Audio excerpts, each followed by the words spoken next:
Mikodo remese a mikodo lido son si azantantongo e home bonwe je rutole iyo e sinkan e hodo matin le tvg kanu ko jura agba mi to sa kanu ko eniyan e we hodo bene kon gbanji bo binado fon gbe sin gbe mi ho taraji e mi kana mesen mi hoy mi ato entorba jele o lido son si azan izengo ho o dieton lido son si azan izengo bi to kudo e ho blo ho ro o to gansi je ka Patrice Talon e rentourna ho eniyan e patena yo to ito sile ne ka mo gbon ajiyo mi jeti ya yoji bo kan ho biyo o kwinwede bo le ide mo ho enele gbon ya so mi na ho kaka je fini din yo ye do khaton binando o gbe tonu mi nous avons ESC au Gouvernement Guetari Timbo et dans le Léo K103-A4 encore idée Jedeben et déjà il faut bloquer ça étant à Tongo Gueso et Nyongwon et Kendo Ndendeo do Donwa Kakao et Wezon Kanton yon Zaibene on les toison idée déjà il bo dia forme encore ton ne hodin do Messi tu vas ho dévouer na le voir goda me tire mi kwabo.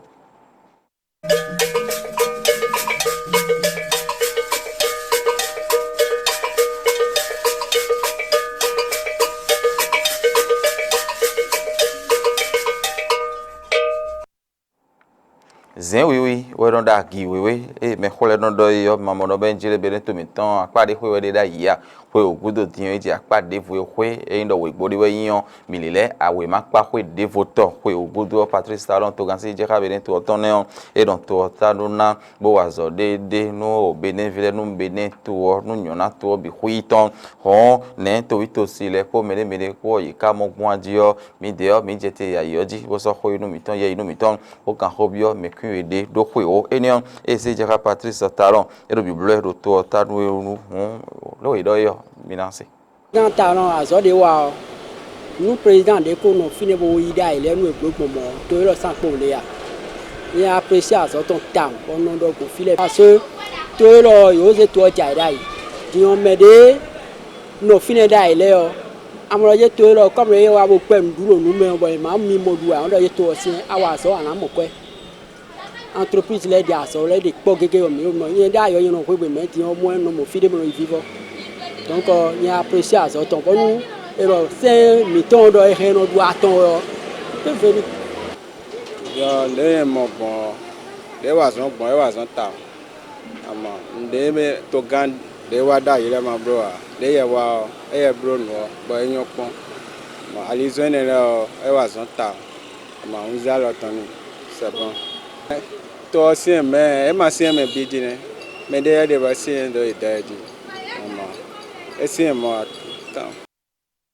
ene no do mi do menjere gbetari timbo gbeta eno irodo Léo K103-A4 bo si gbe mi dogudu waye yo ye de jiyan gbe so ito atongo gun bo de do de fine de eno irodo district bo ye me wa do ton le yo e hwe de bo mi lo mo mi to ton won yele na je dini jimbo mi na sesin ko dan mi kom le micro mi mo pon mi amodo menjele no horo de mi district a K103-A4 yo ye de ye support de sous titengbe ben bon ne e bloro segbe mi dogu do waye do fito gese eyin ogbero ti anzara iton rukutorun bo hotaji so jijun ro fini yo eweyin mi no ma no po bo wazo bo level sudo po hotaji so jijun ne ye support do sous titengbe bo wa o to etonun me mo mi de yo me ra ho William ko kufi eweyin kan e pacherun nu ne itimi po no menjele ko me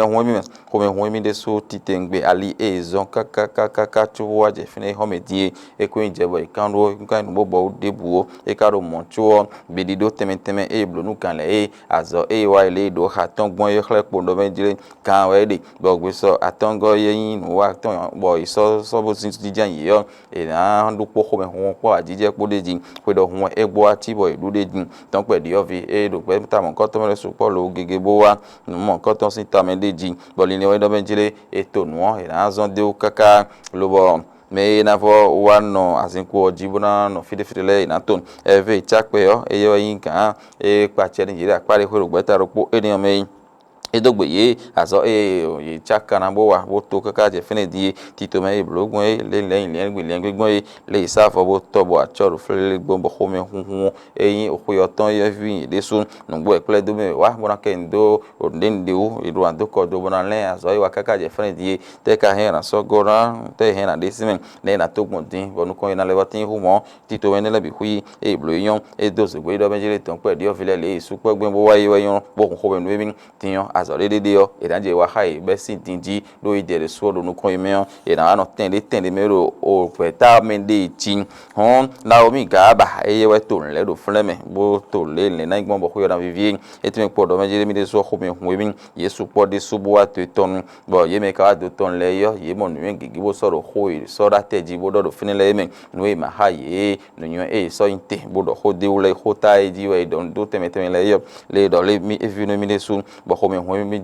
fi bo dogbe mebi huido benjile nu wa ode vonton e na levo jachohu enion bo mi se bo ido to to me na jile minando o gbe tonu o mi minago sin enion jime borai o hogbo ntolo ni wa de tin bo e blodo friend nu wa hodo de din ye don pe bu hogbo nton le lu kan so ha do eyin o ha ne meton ilu tajo to pon la vie aton go me ye don pe di o vi jonjaja to nu kun e do friend bo alida de le yo ye ho yi de le plin bo ye ho idele pele yo le kana agbon bo so mi e community din kana pa mewe do tajo nu mi hen ke won yo o ye play to vito sile men bo mi la ho inoko hon sinu e ngbe do itan yo e do hodo fene bo dogbe ye ne kana logbon nu kon ikana tin yanji dio na tin bo nu kon me yo ina si ho o so o Patrice Talon bo e ka so be ka nu to ta nu ko yo me wa so wa tin bo yin wa da ye le da so agbon be ka ro so mi na ho do gba pe den gbe yo ye do bo do nu kun do itan do menjele nu wa da idogbe tan e mi du kan aso mi na wa teme yo e fi ye de su titengbe o mi la ho climat hon pe yo e ndo po do se ma do gbe ta hogbon me do to pon la finen e ye to le bo ka don le ndo finen e do fongbe bo hoido yo binamo segbere ja mi donaton ho do segbere ja bona yi wa zo vivre do poro azo vivre lo we no ye ni ton ho do segbere bo izindo talata wadai ministre des Finances de l'autogramme et ton saisi dirait talon si gouvernement mais où est Wadaï ministre des Finances et ton où est Wadaï bon mina doit faire godoé ni me ka gwa lo na me bon 12 avril c'est bereja kakana au 16h 17h bon e mo agba de pepe do se ke ma arrondissement fi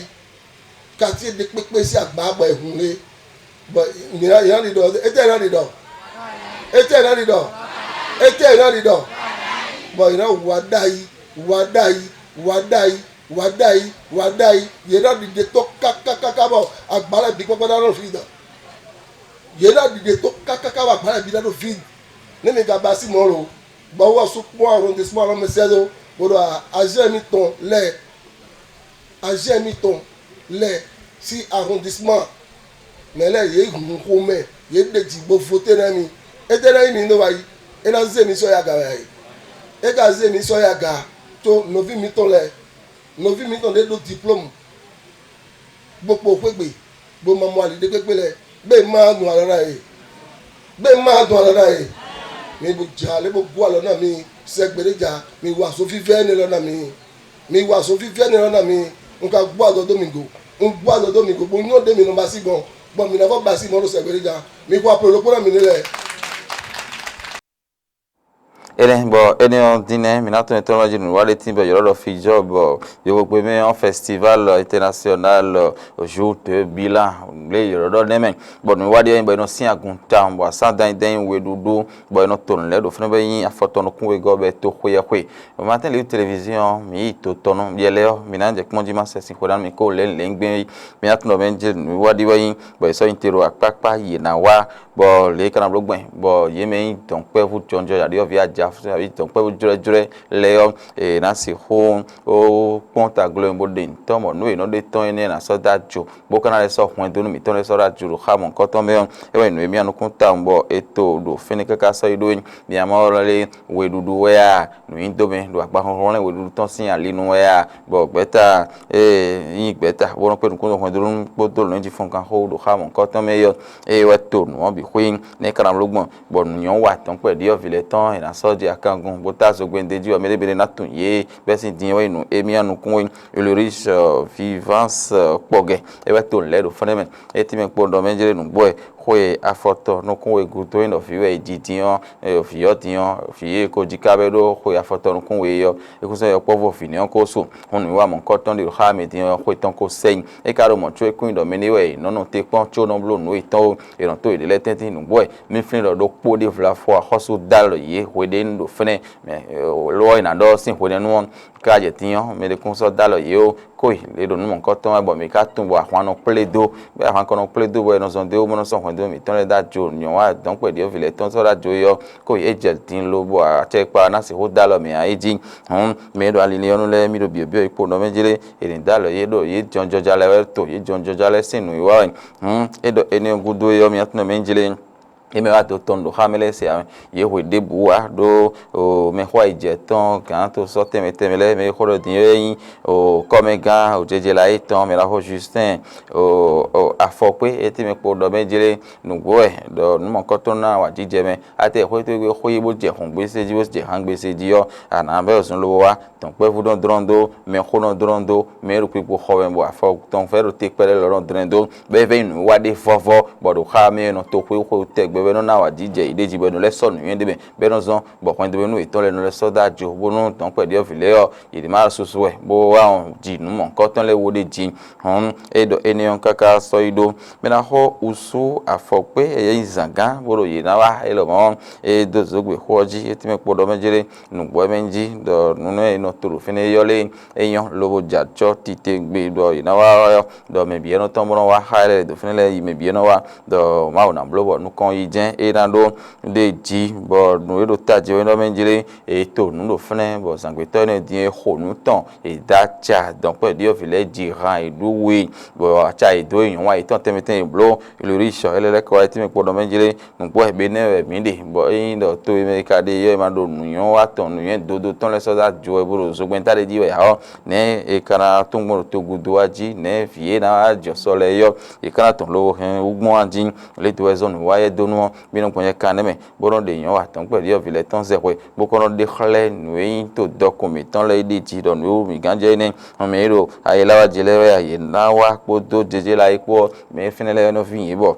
e no yan wa bo no wa o do ton o mi atun do menjere blo ni kaka yo e da ha sino me mi se espoir ni o ti yan ato mama e ji ro fene be na awa jije me ho po ye me wa do ton le me do me de ton ma so se de gan lo e hano o do to me e lo wa bo ji han eton bo do ajije nu o don pe di ofile e mi se so wa gudo ma se de gan e wa blo eton chobo o e wif o eniyan enigma e lo mo e wa bo asun do o nu e wa nu o nu indo meteme ai hun dida adon e si hodon bo e so ken to no me wa jore tiyan e so do asiri me e karo mo tro azo igbeta ko wa ka je fun di yo ye jinjan bo le ndonu kan ne ka si hoblogbon nu kon ile wati hu gan le yo ye no fene boto eniole bi huido fene mi do ton bose boto entorma jele binando o gbe tono mi mejele mi era chermi nu wa mi ton fon gbe ton ko mi din ton e do te mi eje mi ko de ne mi ko do te bo ko do wa inu nu mi ton le bo ro pon ye mi ton le do ate te mi ton le ji era chermi lo gbe gbigbo nu wa fon gbe ton de bo ton je yo e so se